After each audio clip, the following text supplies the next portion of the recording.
vamos a continuar y cerrar la tarde de hoy, en la que la periodista cultural y escritora también, y crítica literaria, que publica en Abril, suplemento del periódico, en Crónica Global, en el Quader del País, en otras publicaciones ha tenido trayectoria, y también escritora, porque ella tiene un libro, por ejemplo, La revolución de las flaneses, no de los flaners, los paseantes, sino de las flaneses, en la que estudió a fondo la ciudad de París. Antes alguien ha mencionado Haussmann, pues de Haussmann se habla ahí, y en fin, autora también de un libro de conversaciones con Enrique Vila-Matas.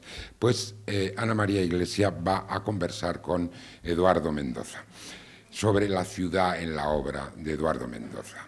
Eduardo Mendoza, al que felicitamos una vez más, porque dentro de unos días le va a tocar recibir en Oviedo el premio Princesa de Asturias de las Letras de este año. Un premio más, más no, desde luego, un premio, ¿cómo decirlo ahora?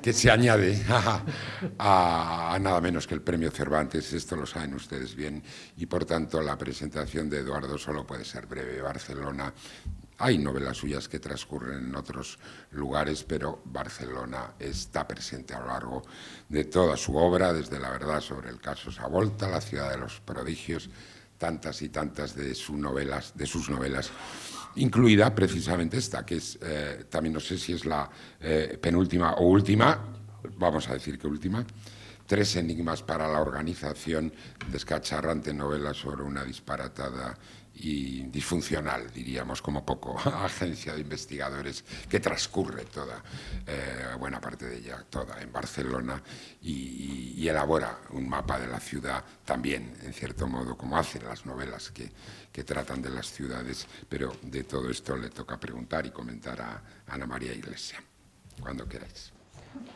Buenas tardes. Buenas tardes. Antes que nada, dar las gracias a los organizadores por tenerme en cuenta y confiar en mí. Y gracias a Eduardo Mendoza, que volvemos a encontrar, una vez más a hablar de la ciudad, y es siempre un lujo y un privilegio. Preparando la conversación de esta tarde, me di cuenta que podríamos coger, si cogemos todas las novelas de Eduardo Mendoza desde la primera, podemos construir en cierta manera la historia de Barcelona desde finales del 19 hasta más o menos la actualidad o el presente. Y es un poco lo que yo propongo en esta conversación, o me gustaría proponer, ¿no? Vamos a repasar cómo ha construido la historia de Barcelona a través de las novelas. Por lo tanto, el orden de los libros no está marcado por la fecha de publicación, sino por la fecha en que están ambientados, para así reconstruir, ¿no?, la historia de Barcelona. Por lo tanto, no vamos a empezar por La verdad sobre el caso Savolta, que está ambientada ya entre 1917 y el 19, sino que nos vamos a La ciudad de los prodigios, que es una de las grandes novelas de Barcelona, aunque hablando, casi todas las novelas son de Barcelona, y que nos lleva hasta 1888, 1929, más o menos. Es un periodo muy, muy amplio, y lo que me gustaría un poco ahí plantear, hablar de esa novela, es que nos habla de un momento en que Barcelona, digamos, está resurgiendo. Es un momento, por un lado, de grandeza, y por el otro lado, de gran miseria, unos contrastes sociales que están muy marcados, y muy marcados también por la idea de la gente de la ciudad, sobre todo la burguesía, y aquel que viene de fuera. De ahí Onofre Bouvila, que ya el propio nombre es todo un guiño. Buey y Vila de ciudad, ¿no? Nos encontramos en la novela la exposición universal, por tanto, esta fiebre de la renovación, de construcciones, pero por otro lado tenemos el Liceo, por otro lado tenemos el barrio chino, Raval, incluso en ese momento era el distrito quinto, ¿no? Y yo creo que esta novela también marca mucho una dialéctica que continúa en muchas de las novelas, que es narrar Barcelona desde diferentes barrios, desde diferentes localidades. Una Barcelona hecha, que no es una Barcelona, son Barcelonas, ¿no?, que diría Vázquez Montalbán. Entonces yo quería un poco empezar por aquí. De qué manera este periodo es un poco iniciático en la construcción de la Barcelona moderna, pero también esta novela marca también un inicio de pensar Barcelona en tus novelas. Bueno, primero muchas gracias a la organización por haber invitado y muchas gracias sobre todo a Ana María Iglesias por prestarse por segunda vez a tener un diálogo conmigo y muchas gracias a todos ustedes por su asistencia. Me es muy difícil contestar esta pregunta porque, claro, ahora a toro pasado da la impresión de que yo he planificado todas estas novelas y no es verdad, al contrario, yo he ido un poco a rastras de las novelas. Aunque cronológicamente es verdad que La ciudad de los prodigios es anterior, en la historia que cuenta, la primera es el caso Savolta, que no tenía la pretensión de hablar de Barcelona, sino era una novela de tipo histórico, quería hablar de los movimientos sociales, en fin, que había estado estudiando, que había descubierto, y en el transcurso de la investigación, de la redacción de la novela, me di cuenta de que Barcelona era una ciudad, bueno, era la ciudad donde yo había nacido, donde había crecido, donde me había educado y donde viví hasta ese momento, pero que era una ciudad que me resultaba bastante desconocida. Y entonces coincidió que me fui a Nueva York, cosa que es muy útil para tomar distancia y perspectiva. Y darme cuenta de que en ese momento no había dos ciudades más distintas que Barcelona y Nueva York. En Nueva York todas las ciudades tienen primero una situación geográfica determinada y un clima, que Nueva York es extremo, grandes ríos, unos inviernos, unos veranos, tiene unas construcciones brutales, rascacielos que en esa época además eran exclusivos de América, prácticamente, el puente de Brooklyn, una diversidad humana, chinos, negros, hispanos, judíos, italianos, y una mitología desde Frank Sinatra, Woody Allen, gángsters, en fin, todo. Barcelona a su lado era un cero a la izquierda. Era la ciudad más chata, geográficamente. Bueno, no tenía nada de particular, Tibidabo y Montjuïc, unas playas a las que no había acceso porque eran más bien... los edificios no había ninguno que mereciera la pena, una catedral de segunda división, unos edificios de Gaudí a los que nadie hacía ningún caso, en la Pedrera había un bingo, era... Y una gente que era de lo más como monogámica y una literatura y una cinematografía inexistente. Lo que caracterizaba a Barcelona era la diagonal, porque era para entrar por un lado y salir por el otro, que es lo que hacía la gente cuando venía a Barcelona. Si no era para un asunto concreto, los viajeros pasaban de largo, ¿no? Entonces, bueno, empecé a pensar, esta ciudad, ¿qué es? Y de ahí salió la idea de hablar de la ciudad, de la construcción de la ciudad, de lo que era la ciudad. Algo debía estar ya en el aire, porque no era el único que estaba pensando en cambiar la ciudad. Me encontré con cosas que nadie sabía. Todo el mundo recordaba más o menos la exposición del 29 porque había quedado la fuente de colores y los rayos del Palau Nacional. Nadie tenía idea de que había habido una exposición en el 88. Eso me pareció interesantísimo y me costó mucho encontrar bibliografía porque no existía en hemerotecas, en bibliotecas especializadas. Entonces empecé a ver que la ciudad era mucho más interesante de lo que yo pensaba y de lo que pensaba todo el mundo.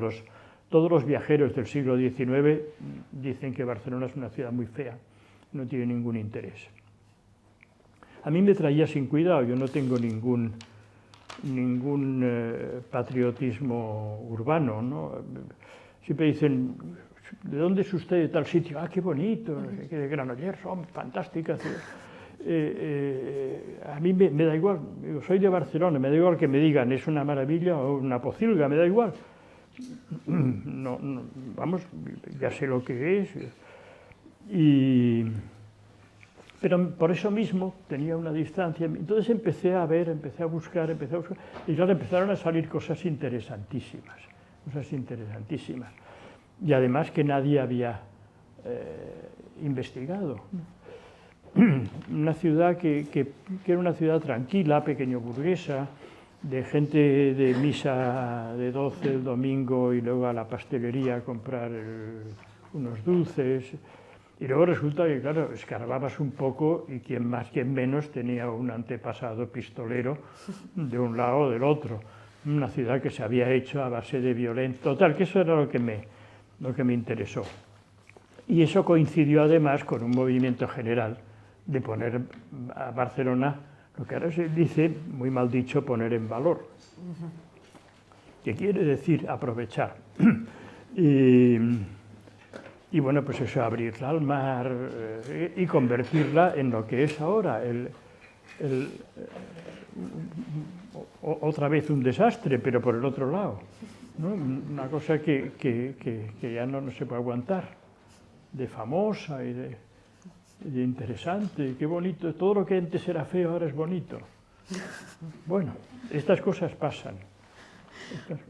Bueno, hablando justamente de cuando la construcción de Barcelona, por ejemplo, la ciudad de los prodigios, dices, los barrios de barracas brotaban de la noche a la mañana en las afueras de la ciudad, en las laderas de Montjuïc, en la ribera del Besós, barrios infames llamados La Mina, el Campo de la Bot y Pekín, luego es famoso cuadro más de Isidre Nonell, ¿no? Sobre playa de Pekín. Está por un lado y luego está esa especulación inmobiliaria de la que hablas, ¿no? También, que es también un elemento constante, ¿no? De esa idea de la Barcelona que se va construyendo constantemente, ¿no? Que se quiere abrir al mar, luego están...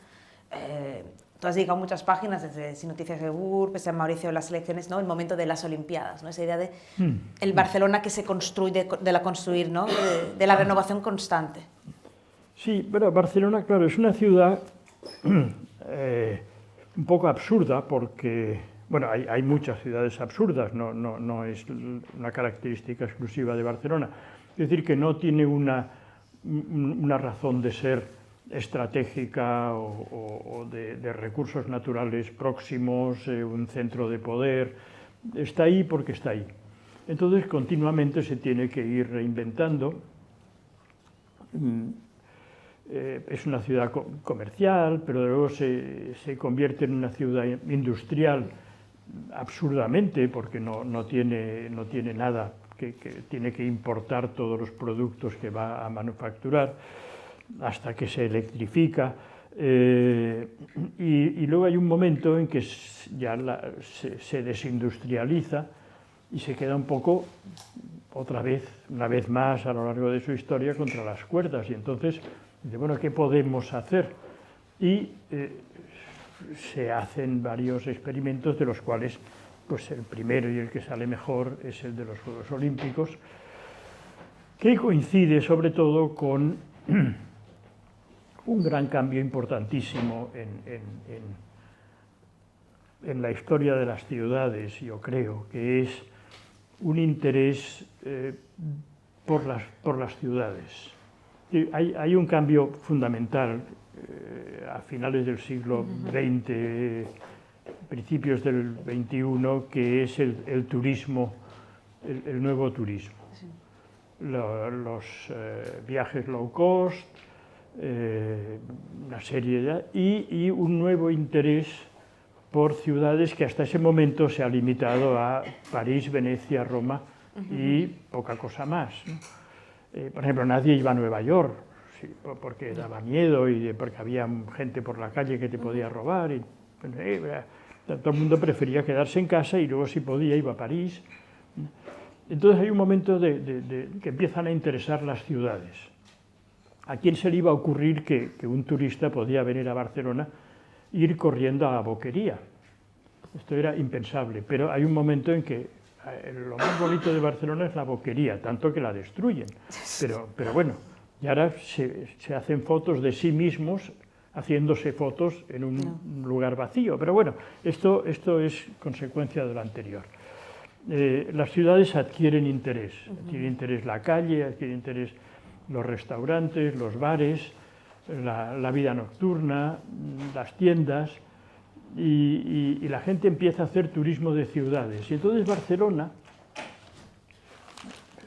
en el momento oportuno, está en el sitio oportuno, tiene un clima excelente, es barata, es segura, es divertida, tiene el aire así un poco gamberro del tercer mundo, de todo abierto a todas horas, pero en cambio no tiene unos servicios de primer mundo, y una serie de barrios distintos, agradables de visitar, de pasear, puedes hacer cultura, puedes ir de tiendas, puedes atracarte de comer en la playa, por la noche un poco de juerga o mucha juerga, en fin, una ciudad ideal. Entonces se convierte en el paraíso del nuevo turista, que ya no, las playas, bueno, ya es otra cosa, ¿no? Ahora al turista le interesa, entonces va a Singapur y va a estos lugares, y Barcelona pues es la ciudad perfecta. A propósito de lugares donde van los turistas, o también emblemáticos, en muchas de tus novelas siempre aparece el Liceu. ¿El qué? Siempre aparece el Liceu citado. Sí, Algún personaje sí. pasa por el Liceu. Sí. En La ciudad de los prodigios, el protagonista dice: pagó un precio a su juicio abusivo y le hicieron entrar por la puerta de los indigentes. Entró por una callejuela lateral llena de tronchos de col. Los ricos entraban por el pórtico de las Ramblas, allí se apeaban en sus coches de caballos. Y él pensó: yo quiero ser uno de ellos, ¿no? En Sin Noticias de GURB ya hay menos entusiasmo por el Liceu y dice: el Liceu es sin duda el primer coliseo de España y uno de los mejores de Europa. Padece, sin embargo, una crisis financiera endémica en la que a menudo se resiente la calidad de los eventos musicales que en él se celebran. Esta noche, según informaba cabalmente el programa de mano, la orquesta y coros no han podido actuar por falta de nómina. La tuna de ingenieros que los reemplazaba ha hecho lo humanamente posible, pero el Boris Godunov ha quedado algo deslucido. Y en Mauricio, en las elecciones, tenemos a Clotilde, que no entiende por qué Barcelona atrae mucho, en cambio el primo del protagonista, primo Mauricio, lo primero que hace es ir a la Sagrada Familia y al Liceu. Y me gustaría preguntarte sobre el Liceu, porque en verdad el Liceu reúne muchas de esas paradojas, ¿no? Y de las contradicciones de la ciudad. Claro, la corte se traslada a lo más parecido, que es el Liceo, donde hay unas ceremonias y donde se conoce la gente, se hacen negocios. Cuando yo era pequeño, y no tan pequeño, todavía las chicas de buena familia se ponían de largo en el Liceo, que era la presentación a la sociedad. El baile de la ópera de Viena, en fin, un poquito pues el Liceo.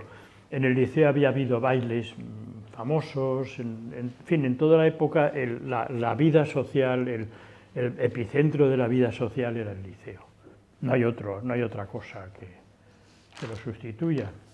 No, pero también te citaba el fragmento de GURB, porque hay una cuestión también que me parece interesante en las novelas. Por ejemplo, pienso en El misterio de la cripta embrujada, que son los años de la transición, ¿no? Que hay muchos personajes, hay un ambiente siempre de esperanza, de quiero algo grandioso, espero que suceda algo, y luego en cambio no sucede nada, o todo lo contrario, ¿no? O sea, como son novelas y la ciudad lo representa de ilusiones perdidas, un poco a lo Balzac. Bueno, voy siguiendo un poco. A ver, yo tengo dos tipos de novela. Una novela más de tipo histórico, que son estas dos, y luego otras que son un poco mi experiencia en Barcelona. Para poner distancia, estas novelas más próximas, más contemporáneas, pues son de humor. Y a través de los ojos de un personaje totalmente imposible, con lo cual ya no se trata de hacer crítica social ni descripción de la realidad, sino una visión personal. Y ahí sí, eso también salió por casualidad, claro, no hay nada planificado en esto. Yo estaba viviendo en Nueva York y llevaba tiempo viviendo en Nueva York sin haber venido a Barcelona, porque no me fue posible. Mientras tanto se produjo la transición, la muerte de Franco y la primera transición. Total, que yo llegué a Barcelona el año, debía ser el año 75 o 76, ya la cosa muy en marcha, quizá era 76. Total, que había un ambiente y yo me sentí arrastrado por este ambiente y escribí La cripta sin darme cuenta de que estaba contando lo que había visto. Eran las aventuras de un personaje en una Barcelona en la que no sé, que conoce pero no reconoce porque ha estado fuera y de repente la ve cambiada. Y con este personaje he ido pasando por sucesivas etapas de Barcelona. Y en otras ocasiones pues he ido, solo en una ocasión, y creo que fue un error desde el punto de vista literario, este libro que tienes en las rodillas, que intenté escribir una novela a la manera de La ciudad de los prodigios o de una comedia ligera que también coge otra etapa de la posguerra. Y era una etapa contemporánea, más o menos contemporánea, y en tomarse en serio una etapa contemporánea en una novela es muy difícil. Todavía no se ha formado una memoria que haga que las cosas puedan ser objeto de narración, que se pueda construir un relato novelesco con la historia. Es un pasado demasiado próximo. Claro, es un pasado que no funciona por sugerencia. Bajaban los señores de sus coches de caballos, entonces ya te imaginas, te llevan a la época. En esto pues, se bajaban de un SEAT, claro, ahí ya eso no te sitúa en una época. Quizá con los años vaya ganando antigüedad, pero cuando salió fue un poco un pinchazo por eso mismo, ¿no? Y describe una etapa que me parece muy interesante, que es justamente esto, la de una Barcelona desencantada, empobrecida, en una crisis económica seria, cuando ya ha dejado de ser una ciudad fabricante de tejidos y de esto. Sí, de hecho, dice, a pesar de la perspectiva de los Juegos Olímpicos, la ciudad había caído en una especie de tristeza incómoda, las conversaciones languidecían, y hay un momento, la tenía apuntado, ahora no lo encuentro, un poco venía a decir, ¿no? Las Olimpiadas como un gran festejo, los ricos serán más ricos, los pobres seguirán siendo pobres, pero se van a entretener mucho, o algo así, más o menos era la... Sí, yo no sé de qué año es esta novela, no sé si las Olimpiadas habían... Sí, no, es 2006. ¿Ah, es el 2006? O sea, las Olimpiadas habían pasado... Habían pasado. Yo no las recordaba, pero bueno, en fin, no tengo ni idea de cuándo he hecho pero las cosas. Pero hablando de novelas, digamos, cercanas, luego tienes Las aventuras del tocador de señoras, eso ya sí que nos hablas de la Barcelona mucho más cercana, sí. Con ese personaje de siempre, ¿no? Que se dedica a ser peluquero, pero luego le cierra la peluquería y abre un chino. Quiero decir que sí, y hay un momento en que no cierran las tiendas como está pasando en toda Barcelona, desde el momento de la plena crisis. Sí, pero claro, eso ya ha tomado... En esta quería contar eso mismo en serio, porque realmente quería contar una época particularmente triste del desarrollo de la ciudad, que es cuando cuando el estallido de libertad esto ya se convierte en una cosa cotidiana, en unos partidos políticos turnantes, con los primeros casos de corrupción, un cierto desencanto de unos sueños que por otra parte no se ajustaban a la realidad, pero claro, tantos años de esperar y esperar y esperar, al final parecía que iba a haber, que aquello iba a ser jauja. Bueno, no lo fue. Al mismo tiempo vino una gran crisis económica.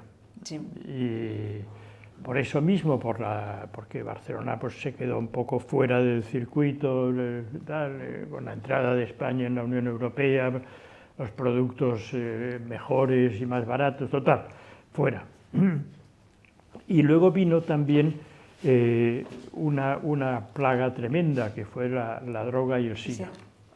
Que coincidió todo en la misma época. Eran unos años de Barcelona tristísimos. De hecho, hay una cosa interesante de esta novela, que es que mientras en otras hay un gran contraste entre barrios, aquí hay un momento, por ejemplo, donde se habla de un jardín público de Muntaner, donde justamente se congregaban los drogadictos, ¿no? En pleno día. Es decir, de qué manera una serie de elementos, la crisis económica, la drogadicción, había empañado toda la ciudad. Ya no había esa distancia entre Sant Gervasi y el Raval, por decirlo de una manera, ¿no?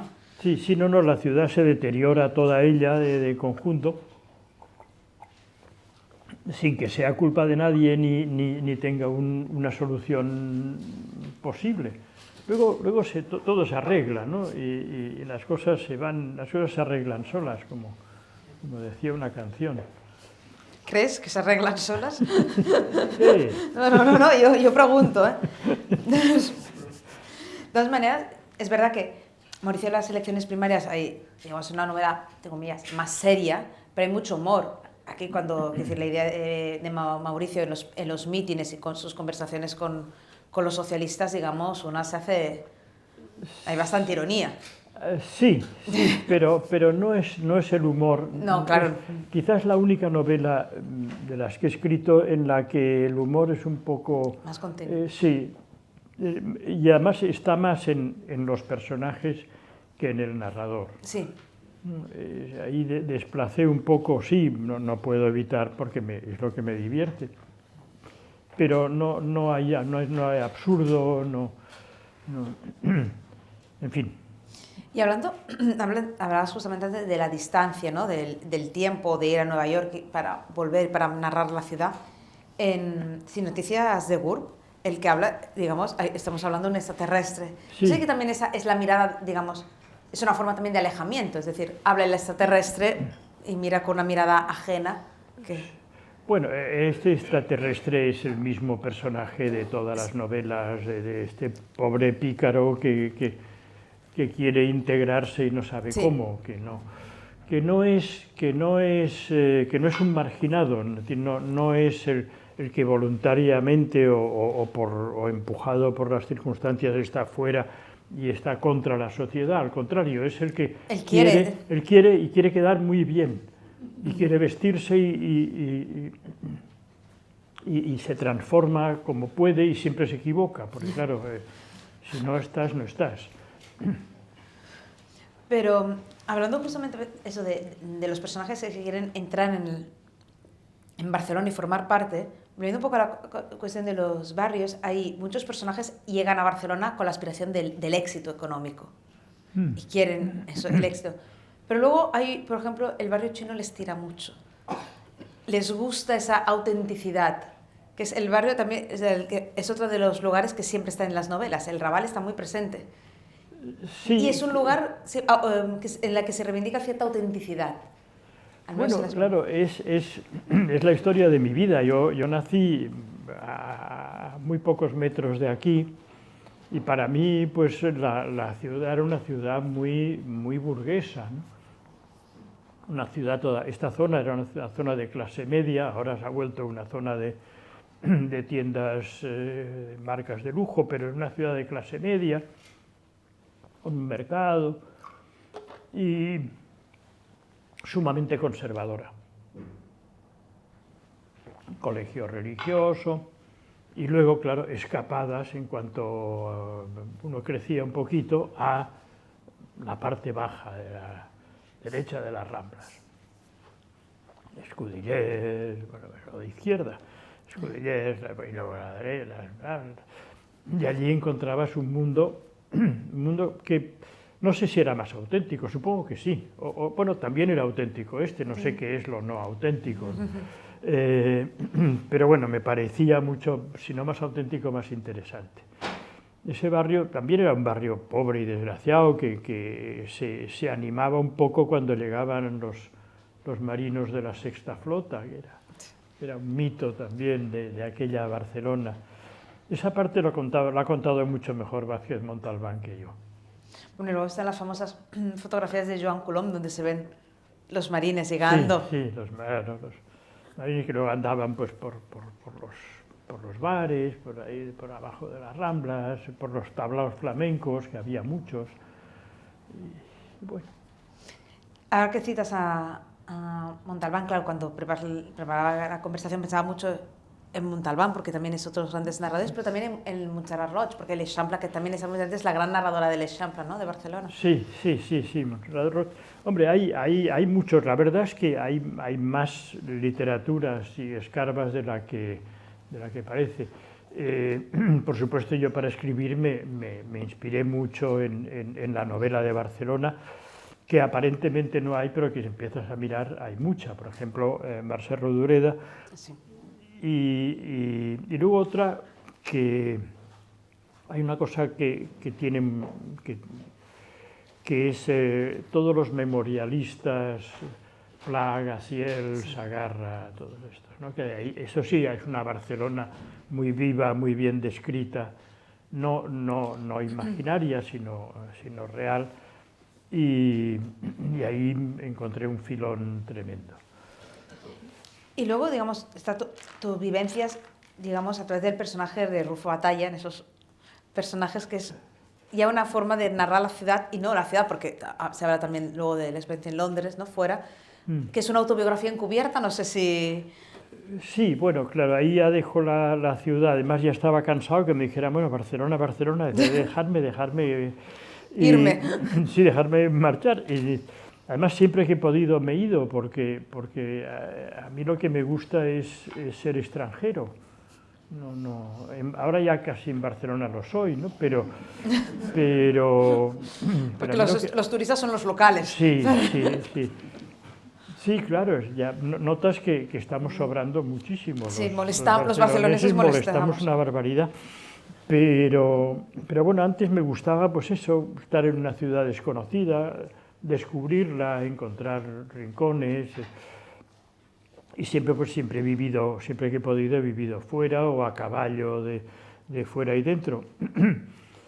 Pero, perdona, ¿qué estaba diciendo? No, bueno, quiero decir que luego las novelas, como decía, no sé si es una biografía un poco encubierta, pero es también tu experiencia de ida y venidas, ¿no? Sí, idas y venidas. Y luego lo que quería, bueno, eso básicamente lo que quería contar era cosas que he tenido, cosas importantes que he tenido ocasión de ver de primera mano y que tenía ganas de contarla, ¿no? La transformación, sobre todo, por ejemplo, la transformación de Nueva York de una ciudad sórdida, oscura, fea, sucia y maloliente en el centro de la moda, del arte y del lujo. O la transformación de Barcelona, en Londres, que conocí cuando fui a estudiar y a lavar platos de señores con bombín y paraguas y al mismo tiempo pues los Beatles, los Rolling Stones, este contraste tremendo, ¿no? El París, todos estos, Viena, que es una ciudad en la que estuve mucho tiempo también trabajando y vi pasar una Viena muy deprimida, una Viena encerrada contra el muro de lo que había sido su imperio. Sí. Y de repente otra vez que se le abren las fronteras del imperio austrohúngaro. Todo eso, bueno, lo tenía ganas de contarlo y escribí esa, pero ahí ya no hay ciudades ni... Hay cosas que pasan. Y de todas esas ciudades, París, Londres, Nueva York, Barcelona, imagino que habrás vuelto, ¿cuál es la que crees que más ha transformado, la que más te resulta irreconocible? Mira, todas se transforman mucho. Cuanto menos se transforma, peor les va. Yo creo que, por ejemplo, París, que se ha quedado bastante ensimismada, es una ciudad que ha ido perdiendo, no lo que tiene, es una ciudad maravillosa, pero ha perdido un poco de vitalidad. Hay grandes exposiciones del pasado y de vez en cuando inauguran alguna cosa que todo el mundo va a ver, de un arquitecto famoso, lo que sea, a ser posible, de Gehry, que es el que inaugura en todas las ciudades, una cosa. Pero... Mientras no sea Calatrava. Bueno, también, no sé. Total, Nueva York se ha transformado muchísimo, tanto que yo ahora voy y no la reconozco. Los lugares donde yo estaba y donde yo vivía ya no tienen ningún interés, y lugares donde no me habría atrevido a poner el pie ahora son los sitios donde hay que ir porque allí está la movida. Bueno. Y sí, Londres es bastante, no sé, eso ya es muy... No me gusta hacer sociología barata. Y hablaba como experiencia personal, ¿eh? No, tampoco se te hace que hacer una tesis. Pero hablabas ahora, ¿no?, de la arquitectura y citabas a Gehry, ¿no?, que también Barcelona ha sido la ciudad, ¿no?, donde la arquitectura ha entrado. Empezamos hablando del puerto con toda la zona olímpica. No, lo de Barcelona es tremendo. Barcelona es tremendo. En estos momentos yo creo que no hay una ciudad que tenga una oferta barata quiero decir, de nivel bajo, como Barcelona. De nivel bajo y de nivel alto.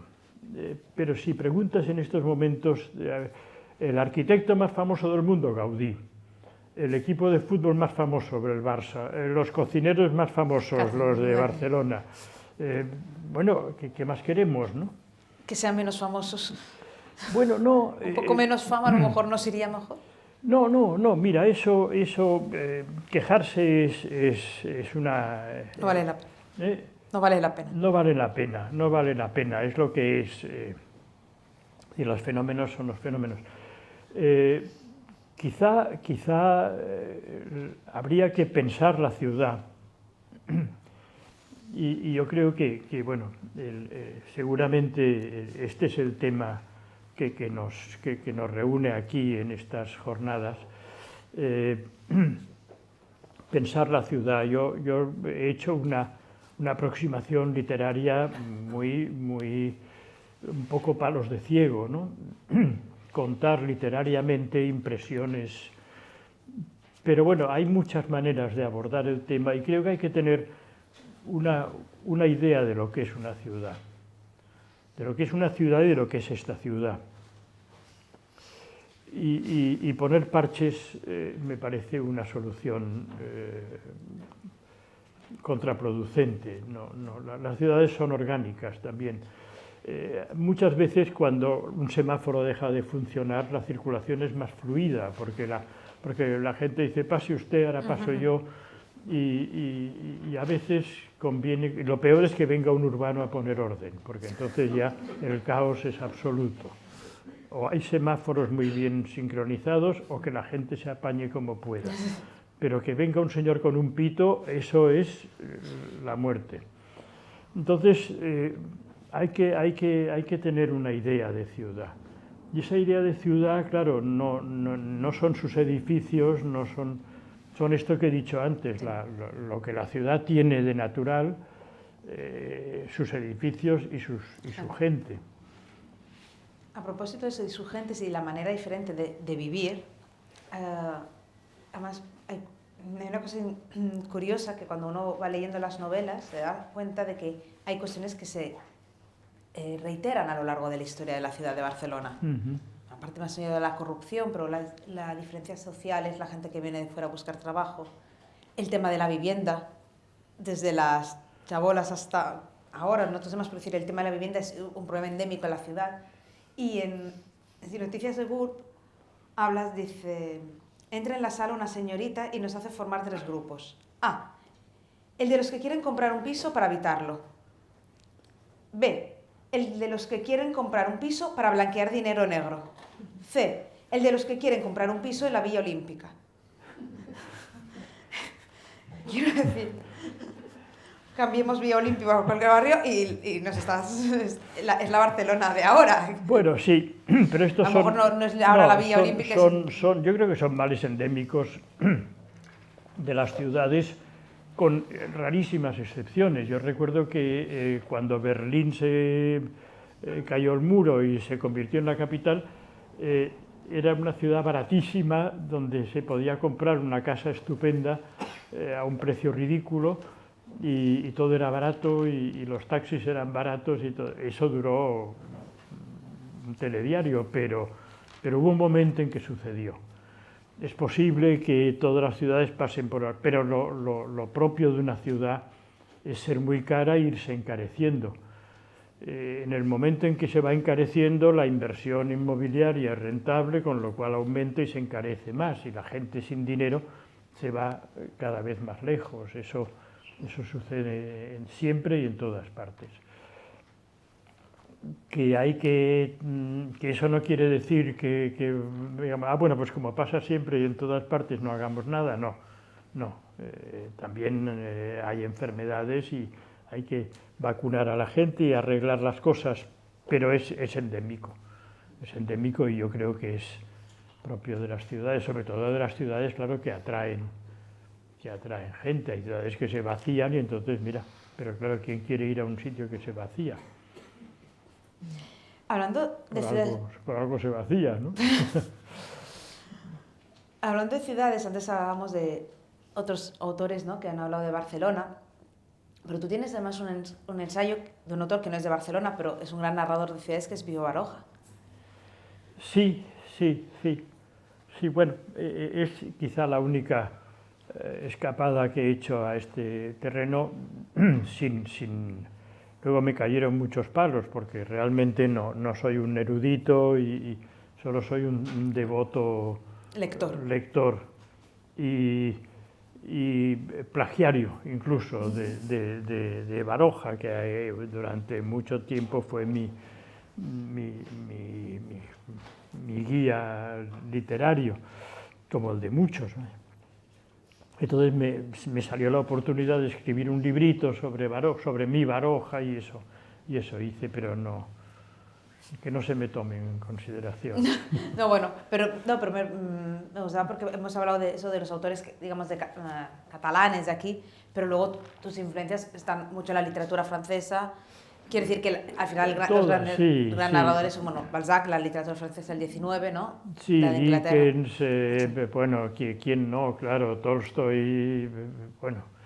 Pero también cosas muy, muy próximas sí, yo me he alimentado como los cerdos de todo. Menos mal que no estoy haciendo una crónica porque me dabas el titular, ¿eh? me dabas. Eso ya lo veía mañana publicado. ¿Y ahora en qué punto estás con tu relación? ¿Te sigue interesando? ¿Sigues tomando apuntes sobre la ciudad? No, bueno, nunca lo he tomado bueno, llevo una vida mucho más tranquila, ya no, pero sigo viviendo la ciudad. Cuando voy a una ciudad me gusta, yo creo que hay dos tipos de usuario. Hay personas que les gusta hacer siempre lo mismo, ir siempre al mismo sitio y siempre van al mismo restaurante y piden lo mismo porque es lo que les gusta y se sienten cómodos, y otros que siempre quieren descubrir algo nuevo. Y ahora, a la que he ido 2 veces a un sitio, ya no vuelvo nunca más porque ya me parece que lo tengo muy aburrido, en cambio quiero descubrir otro. Con lo cual, pues bueno, sigo paseando por todas partes, probando sitios nuevos lo he hecho en todas partes y lo sigo haciendo en Barcelona, que es una ciudad que ofrece, además, es imposible abarcar la cantidad de cosas que están pasando en Barcelona siempre.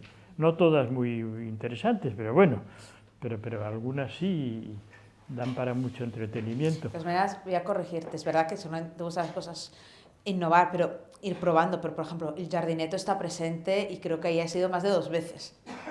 Hay locales a los que se vuelve. Hay locales a los que se vuelve, sí. Bueno, ha habido no sé locales... si el Jardineto es, es tu casa, Leopoldo. Ha habido locales, sí, bueno, sí, se han mezclado las dos. Sí, nadie es de un...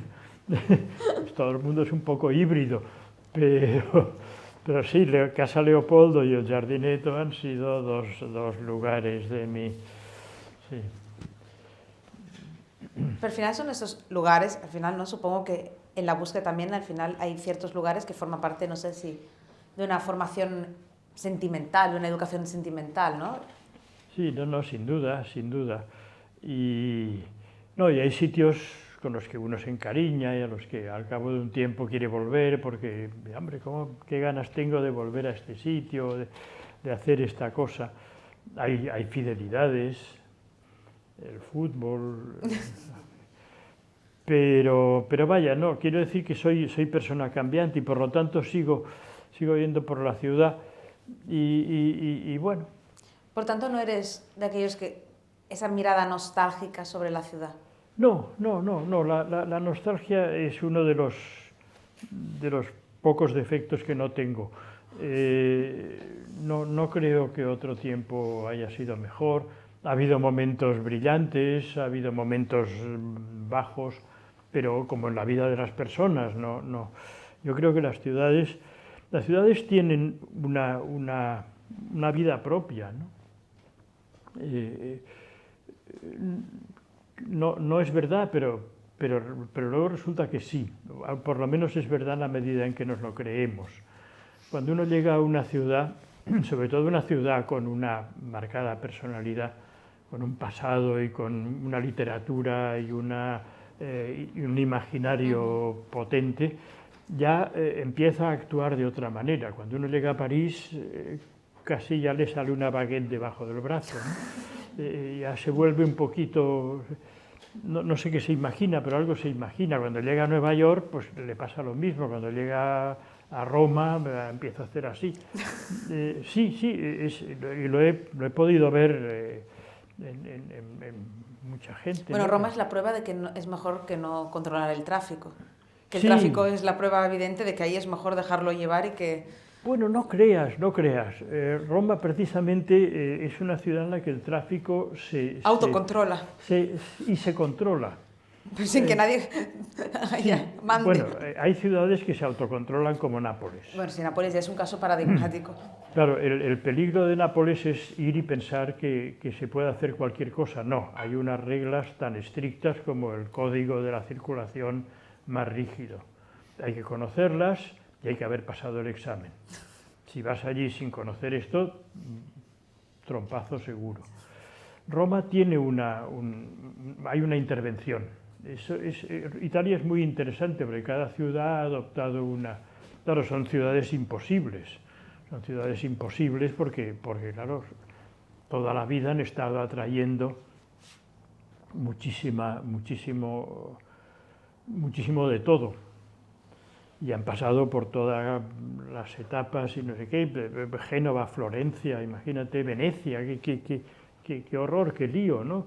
¿Cómo resuelves el problema de estas ciudades? Ahí sí que hay que tener, y cada una ha optado por una solución o ninguna. Pero el otro día alguien me decía, Barcelona está en camino de Venecia, dentro de poco acabaremos pagando entrada como pasa ahora cuando vas a Venecia, que hay que pagar. Bueno, no sé. Yo espero que no, pero... No, hombre, ¿cómo vas a cobrar entrada en Barcelona? ¿Cómo vas a poner taquillas? No, claro, eso es Venecia complicado. tiene la ventaja... Que puedes poner taquilla en el mar. Puedes poner de las dos entradas que decían, hay, bueno, decían eso, Barcelona va en ese camino. Pero Barcelona, como todas las ciudades, pues no, hay que pensarla de otra manera. A propósito, para ir terminando de ciudades, tú hiciste una pequeña incursión a Madrid, en la riña... Sí, bueno, a ver, porque me interesaba esa historia y esa historia transcurría en Madrid, que es una ciudad que conozco y me parece también sumamente interesante. no es una ciudad turística, en fin, tiene turismo, pero es una ciudad en la que hay muy poca cosa que hacer. Hay magníficos museos y enseguida hay que ir al Escorial, hay que ir a Toledo, a Aranjuez, a sitios estupendos. Pero la ciudad en sí, no, si eres un conocedor y conoces a alguien, te llevan a Malasaña, pero claro, no es una ciudad que el turista pueda disfrutar. El autobús turístico de Madrid no sé muy bien por dónde va. Aquí sí, está muy claro, ¿no? Va al Born, va a la Casa de las Punchas, pam, pam, pam. Hay un circuito. Era por el Palacio Real, ¿no? Sí, no, a ver, hay ahora el primer nombre que se me dirá por el Palacio. A mí me encanta Madrid, pero bueno, es una Cibeles. ciudad... Cibeles. Sí, no, hombre, hay Bueno, cosas, a mí me gusta mucho, yo lo paso muy bien en Madrid, pero no tiene... claro, hay ciudades que lo tienen. Por ejemplo, una ciudad extraordinaria en este aspecto, Bilbao. Sí. ¿Quién lo ha visto y quién lo ve? Es lo que, claro. Cómo era Bilbao y ahora de repente se ha convertido en una ciudad, bueno, esplendorosa. Tanto que antes era la vergüenza y ahora la vergüenza de San Sebastián, Sí. que dice, caramba, esto sí que es una ciudad y no... Pero ahí también es verdad que en el caso de Bilbao hay que subrayar la importancia que fue la arquitectura. Es decir, el Guggenheim fue un punto de inflexión importantísimo. O sea, Sí, bueno, la arquitectura y el siempre, museo, la arquitectura siempre es la que estructura. claro. Es la que estructura. La catedral es la que da sentido. La catedral, la cárcel y esto, pues allí con esto ya tienes la ciudad hecha. Y en la catedral de Bilbao, pues fue el Guggenheim como en Barcelona la Sagrada Familia. ¿Quién lo iba a decir, no? De repente la Sagrada Familia. Yo me acuerdo que todos pensábamos que aquello más valdría que lo tiraran, ¿no? Porque, y bueno, pues ahora es... ¿Crees que se terminará algún día? Oye, ¿se está terminando? Se está. En gerundio, se está terminando. Se está terminando, sí. Y bueno, yo no... A ver, hay muchas personas aquí que podrían hacer una valoración más competente que la mía. A mí me parece horroroso, ¿no? Horroroso. Ya cuando han salido aquellos ángeles de allí, ya aquello apaga y vámonos. Voy a terminar con una cosa que decía el profesor Jordi Duvet en la universidad. Cuando íbamos a clase, decía que estaban en la construcción del AVE en ese momento, y decía, yo espero que pongan el AVE, que pase por debajo de la Sagrada Familia y se lo cargue de alguna vez. Pues ha sido un placer. Hombre, no, muchas gracias. Ha sido estupendo charlar contigo y perdonen que me haya enrollado en algunas cosas que no. Esto ya está. No, aplaudo, ¿no?